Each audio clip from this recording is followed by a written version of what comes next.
저는 얼마 전에 결혼할 뻔했다가 파혼했습니다. 결혼을 전제로 직장 동료가 소개해준 사람과 1년을 사귀다가 결혼까지 생각했죠.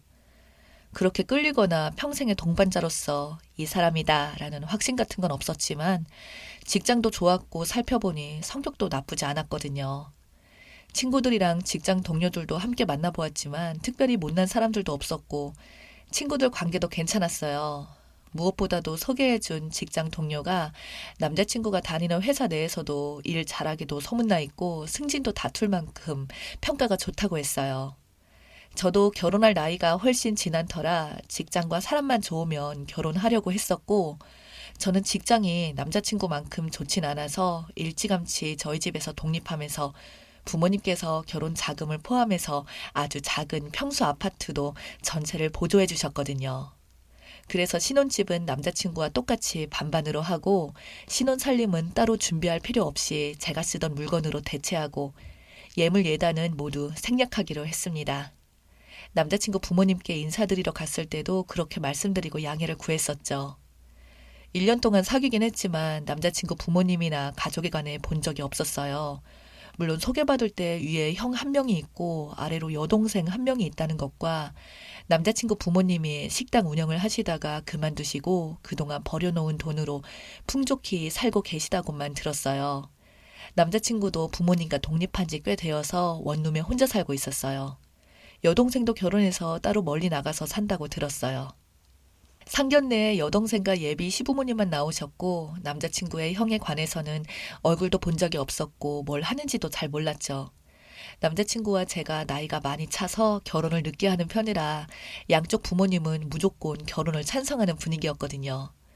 저희가 원하는 대로 결혼식 준비가 잘 진행이 되어가고 있었습니다. 드디어 결혼식 날짜가 잡혔고 청첩장이 나와서 돌리던 중이었어요. 제가 사는 아파트에 제 또래에 결혼한 신혼 부부와 결혼하지 않은 사람들끼리 함께하는 필라테스 회원들이 있었습니다. 몇 년 동안 함께 운동도 하면서 많이 친하게 지냈어요. 제가 청첩장을 돌리자 모두들 깜짝 놀라면서 이것저것 많이들 궁금해했습니다. 그러다가 제가 남자친구네 인사드리러 갔었던 얘기를 하다가 그중 회원 하나가 예비 시댁의 아파트가 자기 친정집이라고 하면서 동호수를 물었는데 놀랍게도 같은 라인이었어요. 25년 이상 된 오래된 아파트라서 같은 라인이면 웬만한 일은 다 알고 있다고 하더라고요. 시댁이 몇 층이냐고 물어서 16층이라고 했습니다. 그랬더니 설마 1601호는 아닐 테고 1602호인가 보네 라고 하더군요. 아니요 1601호예요 라고 했더니 그러자 얼굴색이 싹 바뀌더니 1601호라고? 1601호가 맞아요? 라고 놀라면서 다시 물었습니다. 모두들 왜 그러냐는 듯이 그 회원을 다 쳐다봤어요. 제가 맞다고 대답하자 이게 아닌데 라는 애매모호한 표정을 지어서 깜짝 놀랐었네요. 왜 그러냐고 궁금해서 다들 물었지만 더 이상 말하지 않고 피하는 것 같은 눈치였고 기분이 별로 좋지 않았습니다. 뭔가 아는 눈치였는데 회원들이 모두 다 있는 자리라서 말을 못한 것 같아 보였어요. 그래서 조용히 사무실 방으로 그 회원을 데리고 들어가서 물었습니다. 그랬더니 1601호에 대해서는 잘 알고 있다고 했습니다. 그러면서 제가 약혼자랑 얼마나 사귀었고 가족들에 관해서는 아는 바가 있는지 묻더군요. 저는 그대로 가족에 관해서는 잘 모른다고 말하고 혹시라도 자기가 아는 얘기라도 있냐고 말해달라고 했습니다. 그 회원은 머뭇거리다가 결심한 듯이 말을 했습니다. 좋은 일 앞두고 있는 사람한테 이런 말 해도 되나 싶기도 한데 3년 함께 운동하면서 지낸 정을 생각해서 말을 하는 거니까 혹시라도 내가 했다고 다른 사람한테 말하지 말아줬으면 좋겠어요. 라고 했어요. 저는 염려 말라고 했고 약혼자의 가족에 관한 얘기라고 해서 꼭 들어야겠다고 했습니다. 소문에 의하면 1601호 큰아들이 다른 데서 나와서 중간에 데려다 키운 자식이라고 들었답니다. 그러니까 전 남자친구의 배다른 형이었던 거죠.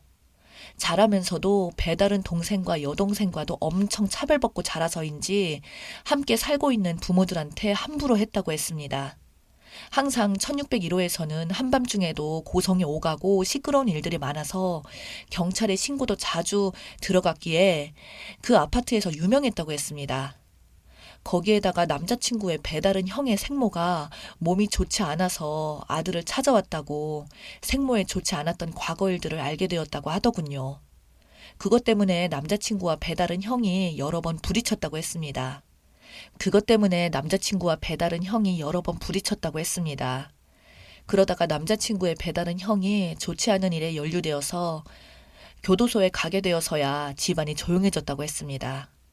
하루가 멀다 하고 조용한 날이 없었던 1601호가 어느 날 그동안 죄송했다며 떡을 돌렸답니다.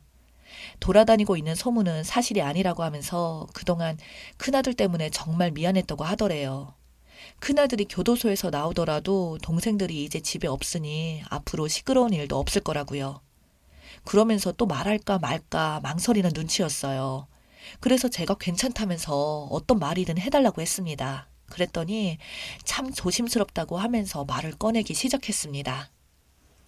사실 1601호가 그렇게 시끄러웠던 이유가 작은 아들 성격이 불같아서 배다른 형이 그렇게 자기 부모님한테 함부로 하는 것을 보고 용납을 못해서 그랬다고 하더라고.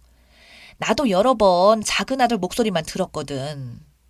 우리 친정집이 바로 아랫집인데 내가 친정집 갔을 때도 어찌나 목소리가 크던지 밤중이건 새벽이건 화가 나면 화를 주체 못하고 소리를 질러대는 바람에 다들 깜짝 놀랄 정도였지. 그런데 꼭 큰아들이 소리쳤다고만 하더라고. 어찌나 소리가 크던지 싸움 내용도 다 알아들을 정도라서 작은 아들이란 걸 알겠더라고. 라고 했습니다. 그리고 제 눈치를 살피면서 말을 했어요. 사람은 좋을 때는 나쁜 사람이 없는 것 같은데 안 좋을 때나 화가 났을 때 어떻게 하나 두고 보는 것도 나쁘지 않다고 봐. 나는 태어나서 그렇게 화를 내면서 무서웠던 사람은 처음 봤거든? 그리고 여동생 말이야. 결혼하기 전 밤 12시가 다 되어야 늦게 들어온다고 작은 아들이 한 소리 했던 모양인데 여동생이 대들었는지 어쨌는지 그날도 난리가 아니었어. 동네가 다 떠나갈 듯이 소리를 지르더라고. 다들 잠도 못 자고 그래서 경비원이 달려와서 조용히 해달라고 했었는데 그 다음날 그러더라고. 큰아들이 술 퍼마시고 와서 그런 거라고. 남자친구에 대해서 부정적으로 말하고 싶었던 것 같았는데 제 눈치를 살피면서 상당히 유용하게 말한 것처럼 보였습니다. 그러면서 저한테 이런 말을 해서 결혼을 앞두고 있는데 재뿌린 것 같아서 정말 마음이 불편하다며 걱정을 했습니다. 그리고는 잊어버리라며 미안하다고 하면서 자리를 피해버렸어요. 결혼식 날짜까지 잡아놓고 청첩장까지 돌리고 있는 이 시점에서 저는 지금 상당히 아까 들은 말에 동요하고 있었습니다. 결혼할 남자친구와 가족에 대해서 새로운 사실을 알게 되었는데 남자친구에 관한 얘기가 믿기지 않았거든요.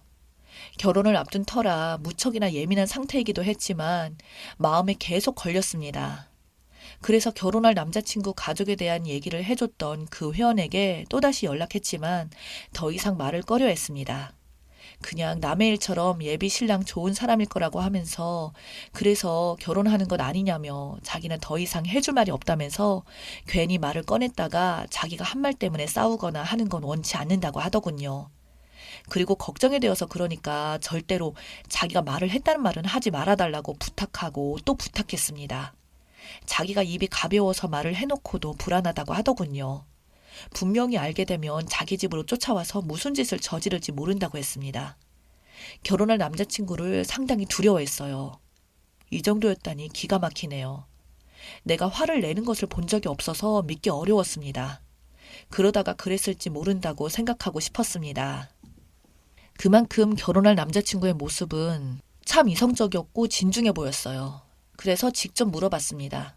형이 상견례 때 나오지 않으셨는데 지금 어디에 사시는 거냐고 물어봤습니다. 형은 지금 외국에 나가 있어.